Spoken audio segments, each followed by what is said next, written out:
আজকে খুব একটা ভালো দিনে আমি এসেছি, কোনোদিন থাকতে পারিনি এরকম দিনে। আজ আমার এই ভাইটির জন্মদিন, শুভ জন্মদিনে ও অনেক শুভ কাজ করেছে। তো কর্মফল বলে একটা কথা থাকে, সেই কর্মফল ও নিশ্চয়ই ভালো ফল পাবে, আমি ঠাকুরের কাছে এই আশা করি। অনেকে বলে নাকি সঞ্জয় নাকি চিটিংবাজ, তো ও যদি চিটিংবাজি হবে তাহলে সকাল থেকে ও নিজে 270 জন বাচ্চাদের কাছে যাওয়া যায়।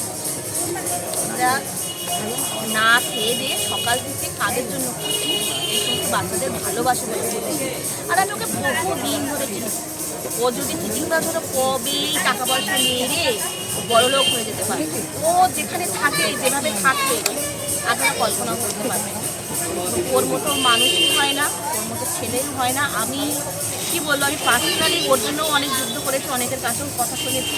তবুও আমি লিখে দেবো 100% এই শাড়িটা আমার 100% থাকে।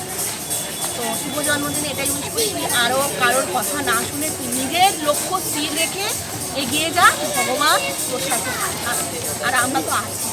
শুভকামনা, অনেক অনেক শুভকামনা জানাই, ভালো থাকবে।